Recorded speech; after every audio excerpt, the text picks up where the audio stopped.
I was Murphy'd. I purely was. And I'm here because I want to talk about it. Went down to Greenwich Village with my buddy, Jay, and we're looking for action. All kind of action in the village. Beautiful girls, beautiful women, and we're here for action. We're natives. We're not close to the community. We don't belong in the community. So we're not hip to what's happening. And our gullibility, our naivety, our greenness is written all over us. And we're both two short, dumpy white boys. Two ugly guys. When we're looking for action in the village. And there's all kind of women. All kind of women. You dress in tight jean and mini skirt. Yes, it's true. Two black guys come up to us and says, "What in the hell is two handsome white boy like you, two handsome gentlemen like you, what are you doing? How come you don't have no women? Look at all the women's around here. How come you don't have no women? What's going on? What's this all about? Let us hang out with you. Let us be your guide. Or we take you to the women. Look around you. All these women. I own them. My partner and I, we own them. Let us hang with you." So I said, "All right." Wow, look at that one there. The tight jeans. Ooh.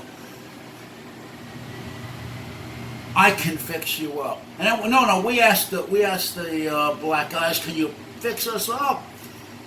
"Well, yeah, I can fix you up, but I can't do it for nothing. I gotta get a little bread in my pocket. You know what I'm talking about." And now for $25, say this happened in the 60s. For $25 in the 60s, I fix you up with two beautiful white women's. Nice, man. Good time, good time. And I said, "What's it gonna be like? What's it gonna be like?" "Oh, man, when I fix you up, I'll do it right. It's gonna be like the 4th of July. Christmas, New Year's, all of it put together, man. I can do it. I'm the one." And we're talking over with your partner. So I talked to my friend and said, "Well, it sounds like a good deal, and these two guys seem, they're okay. They're smooth talkers and present themselves in a very smooth, inoffensive way, so smooth as silk." And they said, "Well, all right." And the black guy said, "Well, why don't you just slip the money into my pocket? Slip the bread in my pocket." No. Don't hand it to me. I don't want to touch it. You put it in my pocket. Let me see the money. 2 10s and a 5. Slip it in my pocket. Then he goes on the phone. And he said, no, why don't you stand right with me? You want to hear me talk. You want to hear me rap song. And talk to some guy on the phone. There's nobody on the phone. And he says, "Look, I got me two white boy here. And I want you to treat them right. I promised them a good time. I want you to treat them right." Comes out of the booth. We were listening. We hear all this. And it says, "Well, it's done deal. This is the address you're going to go to. And when you get there, say, Joe the Gimp sent me." Joe the Gimp.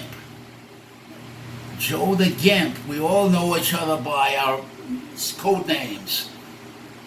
Then the black guys disappear. They're gone.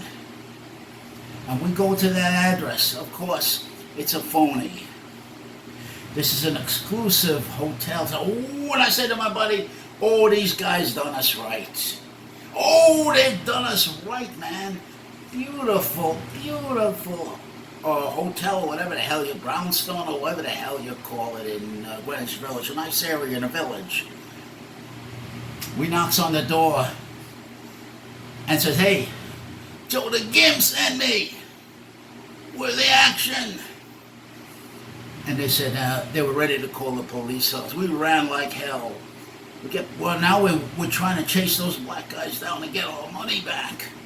I don't know what we could have done because of two little guys, two little white boys, two scared little white boys, short and dumpy. I don't know what we could have done.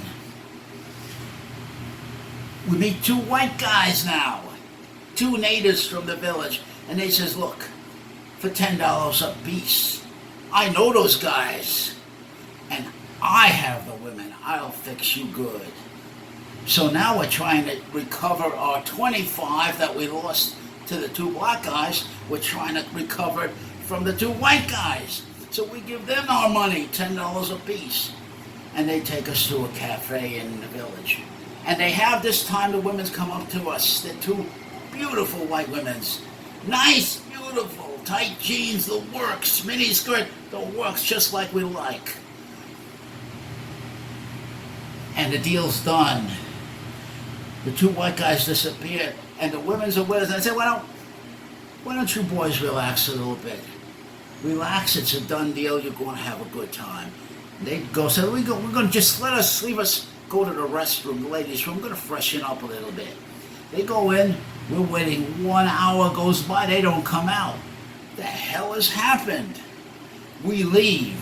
I meet two other white boys, and they say, look, for $5 a piece from both of you boys, I tell you what happened. Those women slipped out the back. In the bathroom, there's an exit. In the Greenwich Village cafes and the clubs, there's an exit. They got out through that way. They're up on the roof. Onto your roof. They're up on the roof. So we go up on the roof. No women there.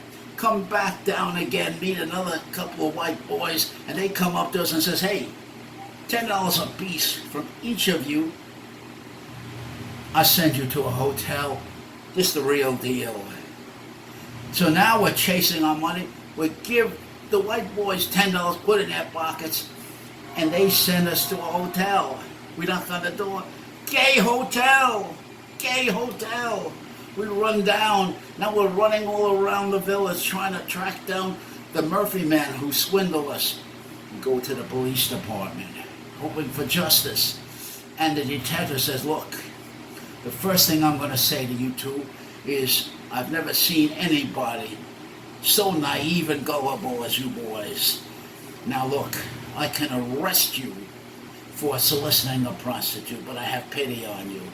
Get the hell out of here. That's the Murphy game. It's a very slick operation, smooth. And I'm telling this story, you're strangers telling this story to make a point. There's so many Murphy game scammers out there. Politics is a Murphy game. Your talking heads, your media talking heads, your smooth talkers. Murphy game. You're swindlers. You gotta watch your back. You gotta watch everybody. Yes, it's true. You don't trust anybody until they have earned the right for your trust. That's all I gotta say.